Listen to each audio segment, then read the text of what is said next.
Hola a todos, soy Denis y bienvenidos a mi canal Sueños entre Libros.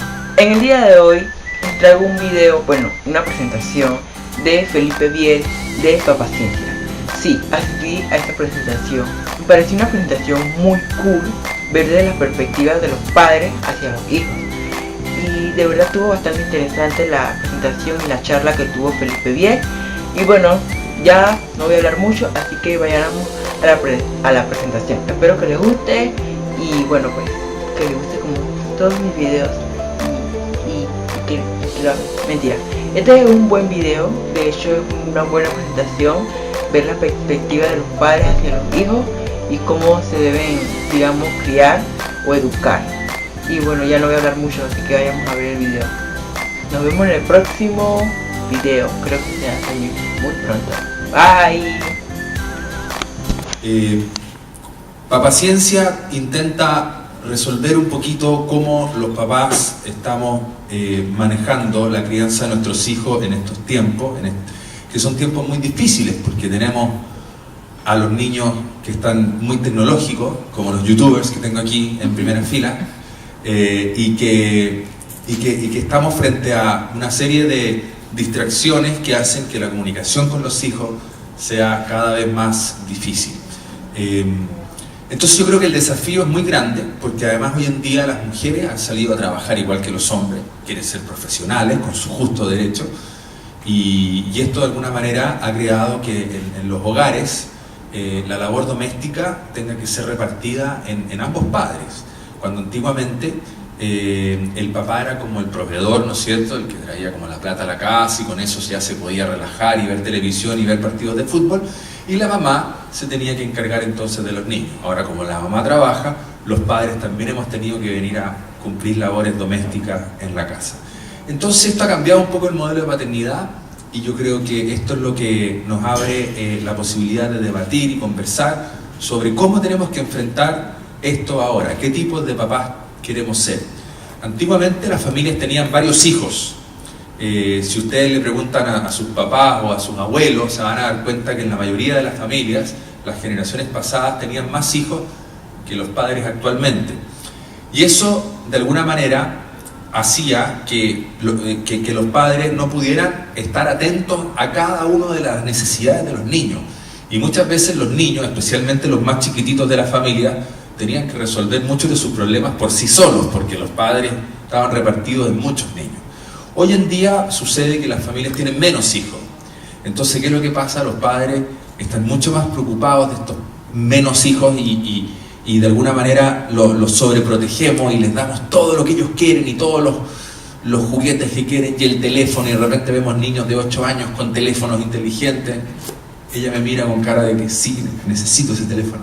Y de alguna manera, hasta cierto punto, esta sobreprotección de los hijos ha llevado a hacerle un daño a los hijos, porque irónicamente, cuando nosotros los papás queremos lo mejor para los hijos, eso si subrayamos lo mejor no necesariamente significa darles todo lo que quieren los niños, sino que más bien enseñarles que en la vida las cosas cuestan, mostrarles diferentes realidades, enseñarles de que muchas de las cosas que ellos tienen se han comprado con muchísimo esfuerzo y que hay distintas realidades, que hay niños que necesitan, que tienen necesidades mucho más grandes que las de nosotros, y mostrarles un poquito una visión del mundo mucho más global y no algo tan ideal, en el sentido de que de repente hacemos a los niños vivir en un mundo mágico donde no existe el aburrimiento, donde no existe la necesidad, donde todo es aparentemente perfecto para ellos. Pensamos que como papá eso es ideal. La típica frase de los padres que dicen: es que yo no quiero que a él le falte nada, yo no quiero que mi hijo sufra, yo no quiero que mi hijo tenga necesidades. ¿Y qué es lo que pasa? Irónicamente, al tener esta política como padres, les vamos haciendo un daño, porque finalmente creamos niños que no son capaces de enfrentar sus propios retos, que no son capaces de salir adelante por sus propios medios, que no son capaces de desarrollar su creatividad. Cuando un niño se aburre, no le queda más remedio que desarrollar su creatividad. Hay que dejar espacio para ese aburrimiento también. Entonces, es momento de detenernos un poquito y evaluar nosotros como padres cómo lo estamos haciendo. qué errores estamos cometiendo, qué tipo de papás queremos ser y qué tipos de hijos vamos a tener. Cuando nosotros decimos, es que nuestros hijos son unos malagradecidos, cuando los niños no quieren hablar con nosotros, están todo el día en el teléfono. Si nos ponemos a ver, esos resultados de acciones de los padres. No le podemos echar la culpa a los niños, hay culpas compartidas, de que nosotros como papás hemos cometido errores en darle a los niños el acceso a toda esta tecnología y de alguna manera darles todo eso implica que muchas veces los niños vivan sobreestimulados y vivan en un entorno en que no existe la necesidad, en que no hay cabida para el aburrimiento. Entonces terminamos creando un verdadero monstruito más que un niño que es capaz de desenvolverse y prepararse para el mundo, que finalmente es lo que queremos ser, más que padres sobreprotectores o padres extremadamente exigentes. El rol del papá tiene que ser un guía en las diferentes circunstancias de la vida, donde los niños aprendan a caerse, a levantarse, a sobrellevar las situaciones propias de la vida difíciles. Yo me acuerdo el otro día, mi hija se le quedó su colación. ¿Colación se dice aquí? Su merienda, se le quedó su merienda.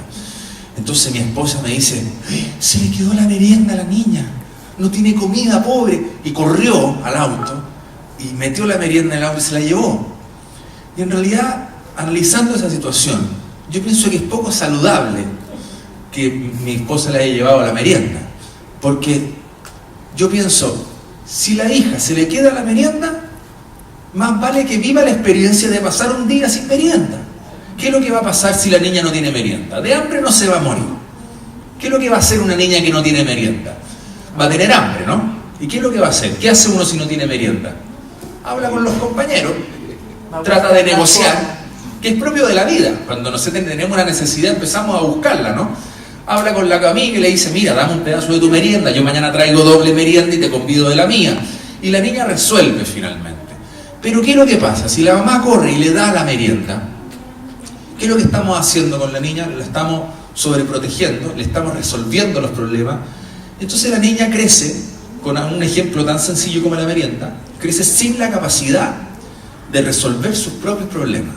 Y ahí es donde como papás tenemos que hacer una autocrítica y decir, ¿hasta qué punto nosotros criamos a nuestros niños y les damos las herramientas para enfrentar el mundo? Y hasta qué punto les estamos haciendo un daño. Entonces, ese es un poco el debate que creo yo que es importante conversarlo hoy en día. A mí la tecnología me tiene un poquito también choqueado, porque en el fondo los teléfonos de mis hijas me han alejado enormemente de ellas. Pocas veces tengo opciones de conversar con ellas sin que ellas estén mirando el teléfono. Y lo más irónico de todo es que yo pago el teléfono. Entonces, en el fondo, yo pago para que mis hijas no me hablen. Entonces, yo el otro día, en un acto de desesperación, le quité el teléfono a mi hija y la dejé sin teléfono. Y entonces me pasó que la niña salió el viernes con las amigas y mi esposa desesperada porque no podíamos ubicarla. No podíamos. Entonces me echó la culpa a mí, me dice, que tú la dejaste sin teléfono, no sabemos dónde está la niña. Entonces uno dice, bueno, entonces le damos el teléfono, porque el teléfono puede ser un instrumento muy necesario, pero llevado a un extremo puede ser un instrumento tremendamente, que afecte tremendamente a la comunicación en la familia. Entonces es importante crear instancias en que la comunicación de la familia prevalezca y se deje de lado la tecnología. Todo ese tipo de cosas que son cosas relativamente nuevas, situaciones que nuestros padres no vivieron y que nosotros hace muy poquitos años no vivíamos y que son tan nuevas que tampoco sabemos qué consecuencias reales están teniendo en la relación con nuestros hijos. Hoy en día nuestros hijos muchas veces no se comunican, no se hablan con los amigos, se textean con los amigos.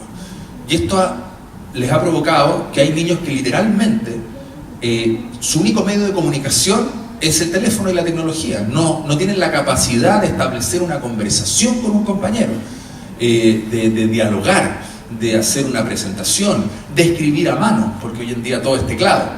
Entonces, ahí es donde tenemos que hacer un poquito parar un poquito esta máquina tecnológica y decir hasta qué punto esto viene a resolvernos la vida o viene a perjudicarnos la vida y está desencadenando muchos otros errores. Otro ejemplo claro de los errores comunes que cometemos los papás. Uno le dice a los niños, a las 8:30 acostarse, ¿ok? Perfecto, ven televisión los niños. ¿Qué es lo que pasa a las 8:30? Niños, acostarse. Mamá, papá, espera un poquito, está terminando la película. Entonces dice, bueno ya, que termine la película y me van a acostar. Entonces, ya pasamos a las 8:45, 8:50. Ahí los niños se van a acostar. Niños a acostarse. Dicen, mamá, cuéntenos un cuento. ¿Ah?